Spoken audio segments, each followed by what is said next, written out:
Hello बच्चों, आज के इस वीडियो में हम लोग क्लास 12th का चैप्टर पढ़ने वाले हैं जिसका नाम है डी और एफ ब्लॉक के तत्व।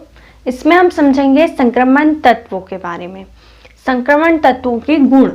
आज हम क्या देखेंगे? संक्रमण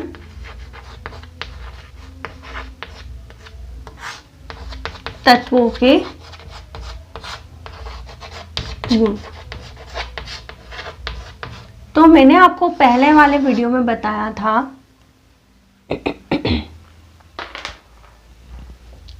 कि संक्रमण तत्व जो होते हैं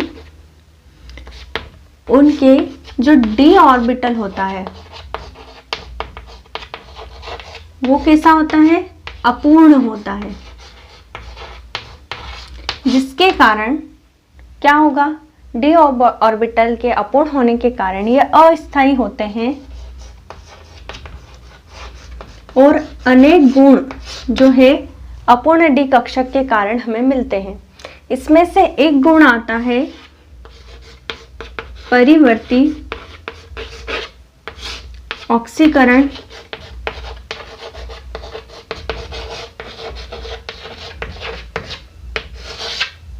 अवस्था।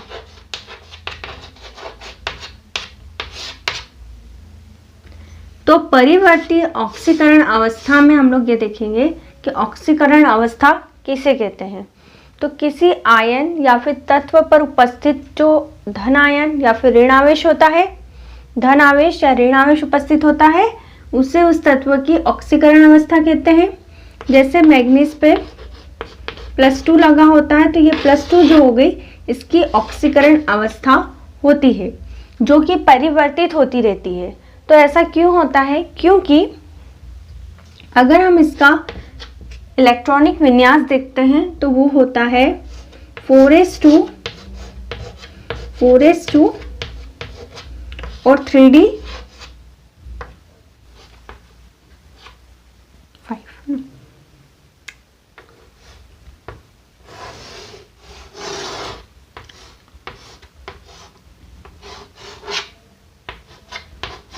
थ्री 4 और ये 5।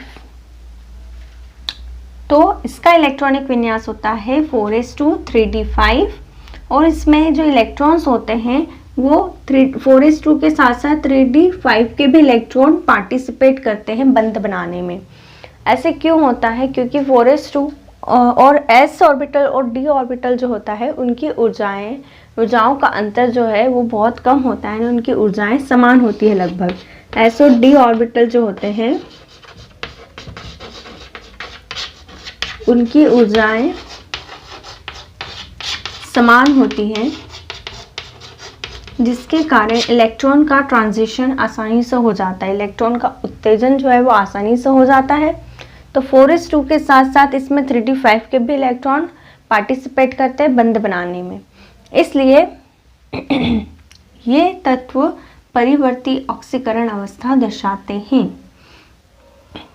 मतलब अगर +2 इस कारण से है 4s2 के कारण, तो +3 अगर 3d5 का एक इलेक्ट्रॉन ये वाला पार्टिसिपेट करा तो +3, ऐसे +4 +5 +6 और +7। तो मैग्नीज जो है अधिकतम +7 ऑक्सीकरण अवस्था दर्शाता है।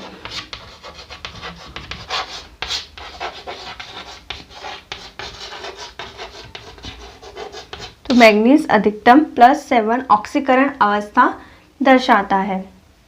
इसके बाद आता है परिवर्ती और संयोजकता।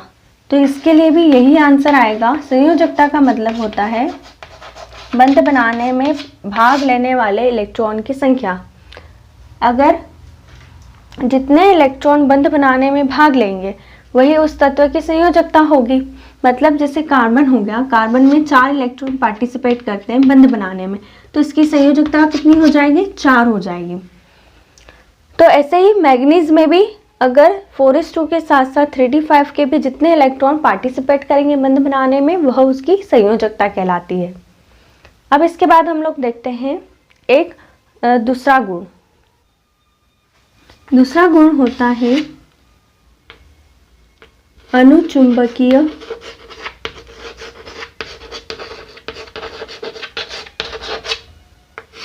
प्रकृति। कोई भी तत्व अनुचुंबकीय कब होता है? जब उसके ऑर्बिटल में अयुग्मित इलेक्ट्रॉन्स होते हैं। अगर किसी के ऑर्बिटल में अयुग्मित इलेक्ट्रॉन्स उपस्थित होते हैं तो वह अनुचुंबकीय व्यवहार प्रदर्शित करेगा। वहीं अगर किसी के ऑर्बिटल में, कक्षकों में बंधित इलेक्ट्रॉन युग्म होते हैं, ठीक है, इस तरह से अयुग्मित इलेक्ट्रॉन उपस्थित नहीं होते, सारे युग्मित होते हैं, तो वह प्रतिचुंबकीय व्यवहार बताएगा। कैसा बताएगा? प्रतिचुंबकीय व्यवहार प्रदर्शित करता है और ये अनुचुंबकीय व्यवहार प्रदर्शित करेंगे। ठीक है, मतलब अनुचुंबकीय प्रकृति है, इसका मतलब ये है कि उसमें सारे इलेक्ट्रॉन्स अयुग्मित होंगे, और अगर प्रतिचुंबकीय प्रकृति है मतलब इसमें सारे इलेक्ट्रॉन्स युग्मित होते हैं। ठीक है, तो ये अयुग्मित इलेक्ट्रॉन हो गए और युग्मित इलेक्ट्रॉन हो गए। तो ऐसे सारे तत्व जो डी ऑर्बिटल, संक्रमण तत्वों में क्या होता है कि डी ऑर्बिटल जो है वो अपूर्ण होता है। अपूर्ण होने के कारण कोई ना कोई इलेक्ट्रॉन ऐसा होता है जो अयुग्मित होता है, जिसके कारण से संक्रमण तत्व अधिकांशतः अनुचुंबकीय प्रकृति दर्शाते हैं। जैसे हम लोग उदाहरण लेते हैं क्यूप्रस और क्यूप्रिक का। क्यूप्रस में एक प्लस चार्ज होता है और क्यूप्रिक में 2 प्लस चार्जेस उपस्थित होते हैं। अब इसमें से जो क्यूप्रस होता है वो अनुचुंबकीय न दर्शाते प्रतिचुंबकीय व्यवहार दर्शाएगा, और वहीं क्यूप्रिक जो होता है Cu+2 वो अनुचुंबकीय व्यवहार दर्शाएगा, क्योंकि इसके अंतिम इलेक्ट्रॉनिक विन्यास अगर हम लोग देखते हैं Cu+2 का, तो उसमें ये सारे बंधित इलेक्ट्रॉन युग्म होंगे और एक जो होगा वो हमको, क्योंकि देखो कॉपर का जो इलेक्ट्रॉनिक विन्यास होता है वह होता है 4s2, वह होता है 4s2 3d9। तो इसमें 9 इलेक्ट्रॉन्स होते हैं, 1 2 3 4 5 6 7 8 9 इलेक्ट्रॉन्स होते हैं। अब इसमें से 2 इलेक्ट्रॉन्स जो है Cu+2 है, तो 2 इलेक्ट्रॉन्स इसमें से हट जाएंगे और कितने इलेक्ट्रॉन्स बचेंगे? 7 इलेक्ट्रॉन्स बचते हैं। तो इसमें से 2 इलेक्ट्रॉन हट गए, 7 इलेक्ट्रॉन्स बचे, मतलब एक इलेक्ट्रॉन जो है अयुग्मित है, तो ये अनुचुंबकीय व्यवहार दर्शाएगा। वहीं Cu+ की बात करते हैं अगर हम, तो इसका अंतिम इलेक्ट्रॉनिक विन्यास कितना हो जाएगा? 3d8 हो जाएगा। 3d8 होने के कारण इसमें इलेक्ट्रॉन्स की संख्या कितनी हो जाएगी? 8 हो जाएगी। 2 2 4 2 6 2 8, और ये 2 इलेक्ट्रॉन्स हट जाएंगे। तो क्या हो जाएगा इसका इलेक्ट्रॉनिक विन्यास? 3d8 है, तो इसमें जो अंतिम ऑर्बिटल है इसमें सारे इलेक्ट्रॉन्स युग्मित हो गए, तो इसे प्रतिचुंबकीय व्यवहार प्रदर्शित करने लग जाएगा। तो इसे बोलते हैं हम लोग अनुचुंबकीय व्यवहार प्रदर्शित करना और प्रतिचुंबकीय व्यवहार प्रदर्शित करना। ठीक है, देखते हैं रंगीन आयन का बनना, कि डी ऑर्बिटल के तत्व जो हैं वो रंगीन आयन बनाते हैं। ऐसा क्यों होता है? क्योंकि जो डी ऑर्बिटल जो होता है इनमें, जो ये वाला डी ऑर्बिटल होता है 1 2 3 4 5, ये कैसा होता है? अपूर्ण होता है। अपूर्ण होने के कारण इसके जो आधे ऑर्बिटल्स होंगे वो उच्च ऊर्जा वाले कक्षक हो जाएंगे, और आधे ऑर्बिटल्स जो होंगे उनकी ऊर्जा कम होगी। ठीक है, तो एक होंगे उच्च ऊर्जा वाले कक्षक और एक होंगे निम्न ऊर्जा वाले कक्षक। तो ऐसे कक्षक जिनकी ऊर्जा अधिक है उन्हें उच्च ऊर्जा वाले कक्षक कहेंगे, और जिसकी ऊर्जा कम है उन्हें निम्न ऊर्जा वाले कक्षक बोलेंगे। तो इसे Eg और T2G से भी प्रदर्शित करते हैं। ठीक है, तो अगर इलेक्ट्रॉन्स हम इसमें ले लेते हैं उदाहरण एक, हम एक उदाहरण ले लेते हैं इसमें कॉपर का। कॉपर का इलेक्ट्रॉनिक विन्यास अंतिम कैसा होगा? 3d ऑर्बिटल में 3d9 होता है। अब 3d9 में अगर इलेक्ट्रॉन्स हम फिल करते हैं तो 1 2 3 4 5 6 7 8 और ये 9 इलेक्ट्रॉन्स फिल कर दिया हमने डी ऑर्बिटल में। अब हम देखते हैं कि अगर इन दोनों को अलग अलग पार्टिसिपेट कर दिया जाता है तो 3 ऑर्बिटल्स जो हैं वो आधे इधर हो गए और 2 ऑर्बिटल्स जो हैं आधे इधर आ गए। तो इसके इलेक्ट्रॉन निम्न ऊर्जा वाले कक्षकों में चले गए और ये वाले इलेक्ट्रॉन्स उच्च ऊर्जा वाले कक्षकों में चले गए।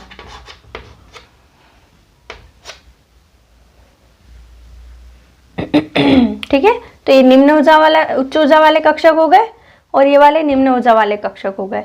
अब इसमें क्या होता है, जैसे ही इस पर प्रकाश डाला जाता है, ठीक है, कोई भी प्रकाश इस पर डाला जाता है तो अब ये क्या होता है, इलेक्ट्रॉन्स इस पर जैसे प्रकाश डाला हमने,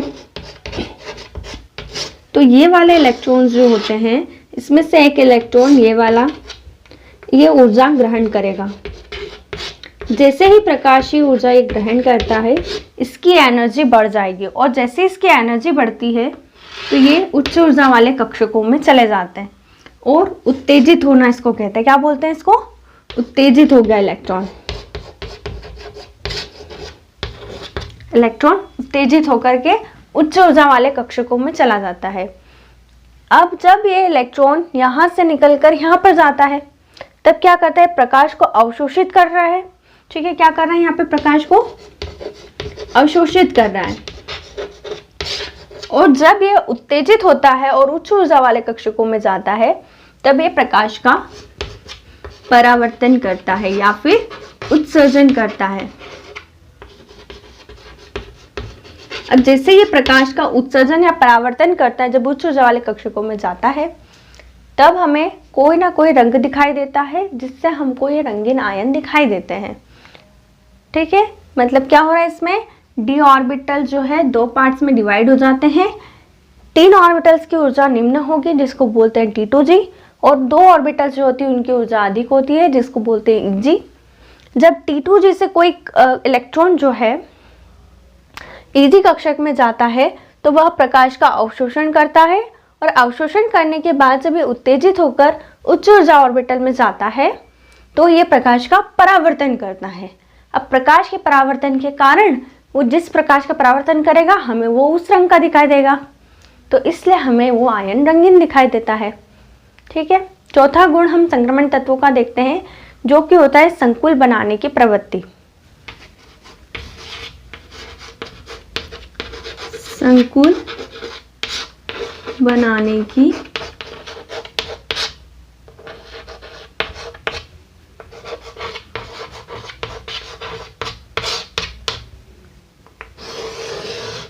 देखते हैं हम लोग संकुल बनाने की प्रवृत्ति। इसमें सबसे पहला कारण होता है जो जिसके कारण संक्रमण तत्व संकुल यौगिक बनाते हैं। सबसे पहला कारण हो गया आपका आयन का छोटा आकार होना या किसी तत्व का छोटा आकार होना। अब अगर छोटा आकार होगा तो इसका क्या होगा, नाभिक का आवेश अधिक होगा। नाभिक आवेश अधिक होगा। अगर नाभिकीय आवेश अधिक होगा तो वह दूसरे तत्वों को अपनी ओर आकर्षित करेगा। ठीक है, ये नाभिक है किसी परमाणु का। अगर ये नाभिकीय आवेश बहुत अधिक है और इस परमाणु का आकार छोटा है तो अपने आसपास के जितने भी तत्व होंगे उसको अपनी ओर आकर्षित होगा करेगा, इलेक्ट्रॉन्स को आकर्षित करेगा। इलेक्ट्रॉन्स को आकर्षित करने के कारण बंध बहुत ही जल्दी से बन जाएगा। तीसरा कारण होता है संयोजकता। इनकी संयोजकता बहुत अधिक होती है।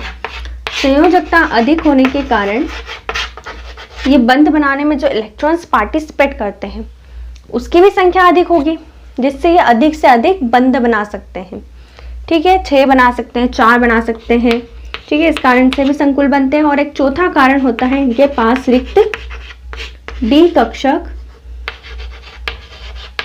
होना। ठीक है, डी कक्षक का उपस्थित होना।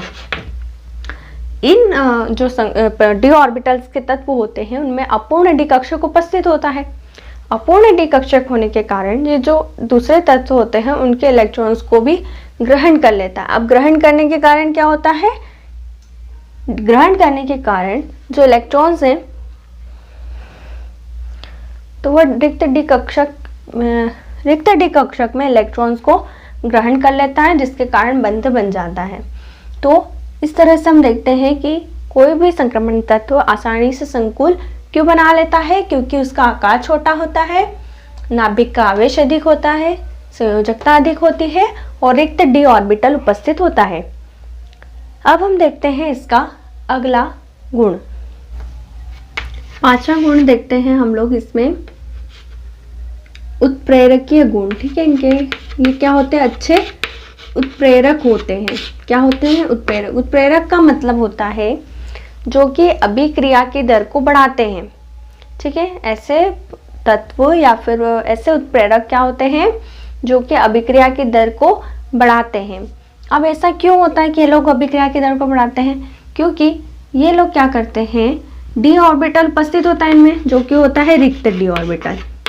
ठीक है, रिक्त डी ऑर्बिटल के कारण क्या होगा, ये लोग बनाते हैं माध्यमिक यौगिक। अब माध्यमिक यौगिक क्या होता है, माध्यमिक यौगिक वह यौगिक होता है जो कि अभिकारक और उत्पाद के मध्य में बनता है। अभिकारक और उत्पाद के, अभिकारक से उत्पाद बनता है, इसके बीच में यह माध्यमिक यौगिक बनता है। अगर अभिकारक से उत्पाद बन रहा है डायरेक्ट और उसके बीच में अगर माध्यमिक यौगिक बन रहा है तो वह अभिक्रिया बहुत ही जल्दी होने लग जाएगी। यानी अभिकारक जो होता है वो पहले माध्यमिक यौगिक में बदलेगा और फिर माध्यमिक यौगिक उत्पाद में बदलता है, जिससे अभिक्रिया की दर बढ़ जाती है। और ये माध्यमिक यौगिक कौन बनाता है, आपका ये संक्रमण तत्व बनाते हैं। ठीक है, संक्रमण तत्व क्या बनाते हैं, माध्यमिक यौगिक, जिसके कारण अभिकारक जल्दी से उत्पाद में परिवर्तित हो जाता है। ये एक कारण हो गया।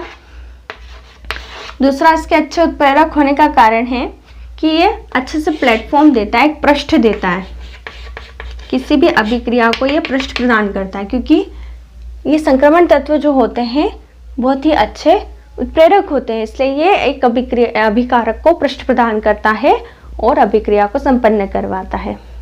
तो संक्रमण तत्व जब ये पृष्ठ प्रोवाइड करवाता है तो अभिकारक जो होता है इस पृष्ठ पर अधिशोषित हो जाता है। अधिशोषित होने के कारण इसकी सांद्रता बढ़ जाती है यहाँ पर। ठीक है, अगर यहाँ पर यह अधिशोषित हो रहा है तो इसकी सांद्रता यहाँ पर बढ़ गई। किसकी सांद्रता, अभिकारक की सांद्रता बढ़ गई। अभिकारक की सांद्रता बढ़ी तो मतलब क्या है, उत्पाद उतना ही अधिक बनने लग जाएगा। सांद्रता का मतलब क्या होता है, उसका कॉन्सेंट्रेशन। अभिकारक जितनी मात्रा में बढ़ जाएगा पृष्ठ पर, उसकी अगर मात्रा बढ़ी तो उत्पाद भी उतना ही ज़्यादा बनेगा। ठीक है, तो इस तरह से जो संक्रमण तत्व है वो उत्प्रेरक का काम करते हैं। अब नेक्स्ट गुण देखते हैं इसका। नेक्स्ट गुण है संक्रमण तत्वों का मिश्र धातुओं का बनना।